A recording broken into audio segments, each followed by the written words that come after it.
Hi hello అండి. నేను మీ జ్యోతి. ఈరోజు నేను ఉత్తరాఖండ్ స్పెషల్ చౌన్సా దాల్ అనే రెసిపీని చూపిస్తున్నానండి. దీన్ని పహాడీ దాల్ అని కూడా అంటారు. చౌన్సా దాల్ ప్రోటీన్ రిచ్ రెసిపీ అండి. ఇది పిల్లలకే కాదు పెద్దవాళ్ళకు కూడా చాలా బలవర్ధకము. మరి ఇంకా ఆలస్యం చేయకుండా రెసిపీని చూసేద్దాం రండి. నేను ఇక్కడ హాఫ్ కప్పు నల్ల మినపగుండ్లను తీసుకున్నాను. మినపగుండ్లు కొంచెం పెద్దవిగా ఉండాలండి. చిన్న చిన్నగా ఉంటే టేస్ట్ అంతగా బాగోదు. మినపగుండ్ల పైన డస్ట్ ఉంటుంది కదండి, అందుకనే కొద్దిగా నీళ్లు పోసి వాష్ చేసుకోవాలి. మినపగుండ్లలో ప్రోటీన్, ఐరన్, కాల్షియం శాతం ఎక్కువగా ఉంటుందండి.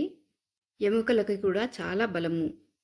మినపప్పుని ఇలా కడుక్కున్న తర్వాత నీరు వంపేసుకొని తడి క్లాత్తో తుడిచేసుకోవాలి. ఇప్పుడు స్టవ్ పైన ఒక ప్యాన్ పెట్టుకొని మనం క్లీన్ చేసి ఉంచుకున్న మినపగుండ్లను వేసుకోవాలి. ఫ్లేమ్ని లో టు మీడియంలో మార్చుకుంటూ డ్రై రోస్ట్ చేసుకోవాలి. ఇవి వేగడానికి 4 నుంచి 5 నిమిషాలు పడుతుంది. ఇల్లంతా మంచి సువాసనతో నిండిపోయిందంటే మినపగుండ్లు వేగిపోయినట్టే. వేగిన ఈ మినపగుండ్లని ఒక ప్లేట్లో తీసుకొని బాగా చల్లారనివ్వాలి. కొద్దిగా కూడా వేడిగా ఉండకూడదు. ఎందుకంటే వీటిని గ్రైండ్ చేసుకొని పొడి చేసుకోబోతున్నాం మనము. మినపగుండ్లు వేడిగా ఉంటే పొడి కాదండి, ముద్దగా తయారవుతుంది. బాగా చల్లారిన తర్వాత ఈ విధంగా గ్రైండ్ చేసుకోవాలి. కొద్దిగా బరకగా గ్రైండ్ చేసుకోవాలి. చూశారు కదా, వీడియోలో చూపించిన విధంగా ఉండాలి. మరీ సన్నగా గ్రైండ్ చేసుకోకూడదు. కన్సిస్టెన్సీలో తేడా వచ్చేస్తుంది. ఇప్పుడు అదే ప్యాన్లో 1.5 టేబుల్ స్పూన్లు మస్టర్డ్ ఆయిల్ వేసుకోవాలి. ఆయిల్ని బాగా వేడవనివ్వాలి. ఇందులోకి 1/2 టీ స్పూన్ ఆవాలు వేసుకున్నాను. ఆవాలు బాగా చిటపటలాడిన తర్వాత ఇందులోకి 1/2 టీ స్పూన్ జీలకర్ర కూడా వేసుకోవాలి. ఈ రెండు నూనెలో పేలితేనే వాటి ఫ్లేవర్స్ ఆయిల్లోకి దిగుతాయి. ఇందులోకి 1/2 టీ స్పూన్ ఇంగువ వేసుకొని ఒకసారి కలుపుకోవాలి. 1 టేబుల్ స్పూన్ బాగా సన్నగా తరిగిన వెల్లుల్లి ముక్కల్ని వేసుకోవాలి. అలాగే 1 టేబుల్ స్పూన్ తురిమిన జింజర్ వేసుకోవాలి. ఈ రెండింటిని 1 నిమిషం పాటు వేపుకున్న తర్వాత సన్నగా పొడవుగా తరుక్కున్న ఆనియన్ ముక్కల్ని వేసుకోవాలి. ఈ చౌన్సా దాల్ మీరు ఎప్పుడన్నా చేసుకున్నారా? కామెంట్ సెక్షన్లో తప్పకుండా రాయండి. ఆనియన్ తొందరగా వేగాలి అంటే అందులో ఒక 1/2 టీ స్పూన్ ఉప్పు వేసుకుంటే తొందరగా మగ్గిపోతాయి. ఆనియన్స్ని అటు ఇటు కదుపుతూ 2 నిమిషాల వరకు వేయించుకోండి. ఉల్లిపాయలు కొద్దిగా రంగు మారితే సరిపోతుంది. ఇక్కడ నేను ఒక మీడియం సైజ్ టొమాటోని సన్నగా తరిగి వేసుకుంటున్నాను. టొమాటోలను కూడా 3-4 నిమిషాల వరకు కుక్ చేసుకోవాలి. టొమాటోలు బాగా మెత్తగా కుక్ అవ్వాలి. టొమాటోలు బాగా కుక్ అయిన తర్వాత 1/2 టీ స్పూన్ ధనియాల పొడి, 1/2 టీ స్పూన్ కారం పొడి, 1/2 టీ స్పూన్ పసుపు వేసుకొని బాగా కలుపుకోవాలి.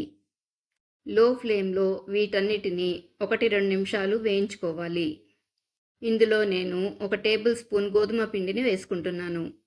ఇంకా మనం గ్రైండ్ చేసుకున్నాం కదండి మినపగుండ్లు పొడి, అది ఇంకా 1/2 టీ స్పూన్ పచ్చిమిరపకాయల పేస్ట్ వేసుకొని కలుపుకుంటున్నాను.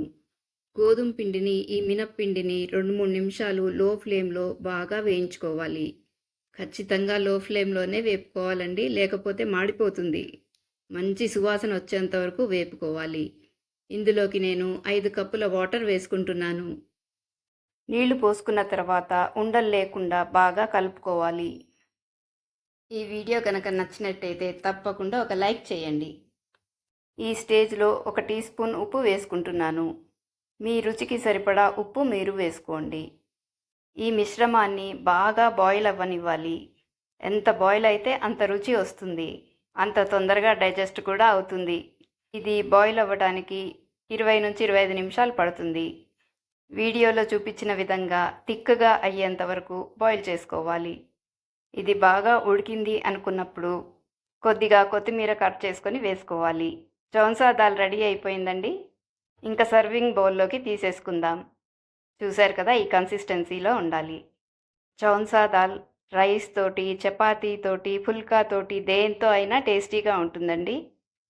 ఒక్కసారి ట్రై చేసి టేస్ట్ చేయండి, మీకు కూడా చాలా నచ్చుతుంది.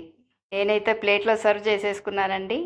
టేస్ట్ చేస్తున్నాను. టేస్ట్ చూసి చెప్తాను ఎలా ఉందో. చూస్తుంటేనే నోరూరిపోతుంది కదూ. నేను టేస్ట్ చేశానండి. చాలా బాగుంది. అద్భుతంగా ఉంది. మీకు ఈ వీడియో నచ్చినట్టయితే సబ్స్క్రైబ్ చేయడం మర్చిపోకండి. Thank you for watching.